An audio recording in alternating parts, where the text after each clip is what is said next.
ఆంధ్రప్రదేశ్ లో ఉన్నటువంటి municipal engineering కార్మికుల సమ్మె బాట పట్టి 57వ రోజు అయినది.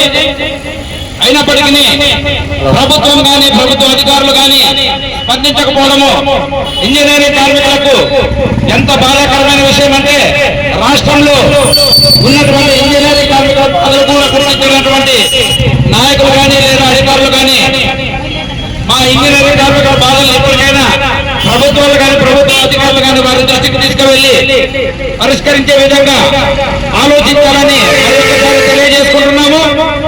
అలాగే మన ఇంజనీరింగ్ కార్మికులు చేస్తున్నటువంటి సమ్మె 57వ రోజు జరుగుతున్నది. అలాగే ఎమ్మెల్యేలు మున్సిపల్ ఇంజనీరింగ్ కార్మికులు ఈ నెల 3వ తారీఖు నుంచి పూర్తి స్థాయి విధులను బహిష్కరించి పూర్తిగా సమ్మెలోకి రావడం జరిగింది. అందులో భాగంగా మన ఎమ్మెల్యేలు మున్సిపల్ ఇంజనీరింగ్ కార్మికులకు సంఘీభావం తెలపడానికి వచ్చినటువంటి మోస్ట్ సీనియర్ మన ఎమ్మెల్యేలు పరిపాలక సంఘంలో తమ యొక్క జీవిత కాలంలో అంటే అప్పట్లో వాళ్ళకి 50-80 సంవత్సరాలు రిటైర్మెంట్ ఉండేది. అంటే ఆయన దాదాపు నాకు తెలిసి 18వ ఏడు 19వ ఏడులో ఉద్యోగంలోకి చేరాడు. అప్పటి నుండి 58 ఏళ్ళు వచ్చేంత వరకు అంటే దాదాపుగా 40 సంవత్సరాల పైగా మన మున్సిపాలిటీకి సేవలు అందించి 20 సంవత్సరాల కిందట 22 సంవత్సరాల కింద ఎమ్మెల్యేలు నుంచి ఎమ్మెల్యేలు పురపాలక సంఘంలో రిటైర్మెంట్ అయ్యారు. వారికి దేవుడు ఆయుర ఆరోగ్యాలు ఇచ్చి ఇంకా బాగుండి మాలాంటి కార్మికులకు స్ఫూర్తిదాయకంగా ఉంటూ మాకు ఎప్పటికప్పుడు మీరు చేసినటువంటి సేవలను అలాగే మీరు మున్సిపాలిటీలో ఒక ఇంజనీరింగ్ విభాగంలో పనిచేసి పడినటువంటి కష్టాల గురించి ప్రభుత్వ అధికారులకు కానీ ప్రభుత్వాలకు కానీ తెలియజేసే విధంగా స్ఫూర్తిదాయకంగా ఉండే 5 సంవత్సరాలు పూర్తిగా ఎమ్మెగనూరు పురపాలక సంఘం ఇంజనీరింగ్ సెక్షన్ లో పనిచేసి ఆయన కూడా ఇప్పుడు దాదాపుగా 10 సంవత్సరాల కింద రిటైర్ అయిపోయారు.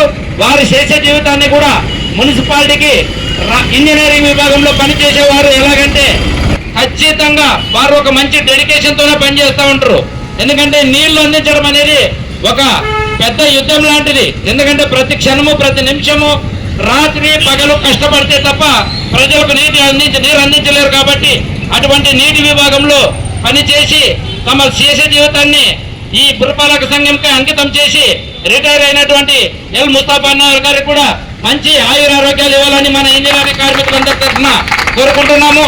అలాగే వారిద్దరూ ఈ రోజు మన మున్సిపల్ ఇంజనీరింగ్ కార్మికులకు సంఘీభావం తెలపడానికి వచ్చినందుకు వారికి మరీ మరణ పాదాభివందనాలను తెలియజేసుకుంటున్నాం మా ఇంజనీరింగ్ కార్మికులందరి తరఫున.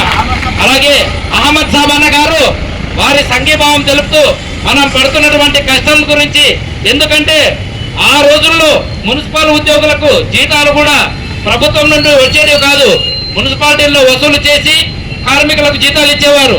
అటువంటి సందర్భాల్లో అంటే 2 నెలలకు 3 నెలలకు జీతాలు వస్తే ఎటువంటి కష్టాలు ఉంటాయో ఇక్కడ ఉన్నటువంటి రిటైర్ అయిన వీళ్ళ ఉద్యోగులకి ఖచ్చితంగా తెలుసు.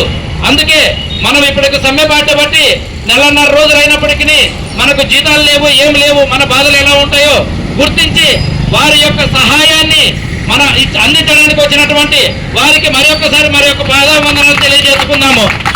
వారు మనకు ఆర్థిక సాయం అందించడానికి వచ్చినటువంటి వారికి ప్రత్యేకంగా ధన్యవాదాలు. సరేనా?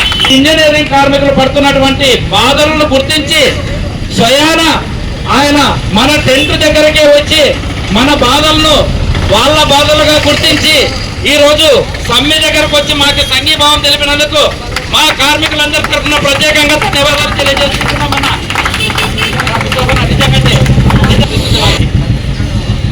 ఎమ్మెగనూరు మున్సిపాలిటీలో ఉండిపోయినారు కాబట్టి మనకు తండ్రి స్థానంలో ఉన్నటువంటి వారు మన మున్సిపల్ ఇంజనీరింగ్ కార్మికులకు. కాబట్టి వారి సూచనలు మాకు ఎప్పుడు అందించినా ఖచ్చితంగా మేము వాటిని పరిగణలోకి తీసుకొని వారు ఏ విధంగా చెప్తే ఆ విధంగా నడుచుకుంటామని మరొకసారి కూడా వాళ్ళకి మేము ఈ శుభాముఖంగా తెలియజేసుకుంటున్నాము. ఇంజనీరింగ్ కార్మికుల ఐక్యత, ఆంధ్రప్రదేశ్ మున్సిపల్ ఇంజనీరింగ్ కార్మికుల ఐక్యత.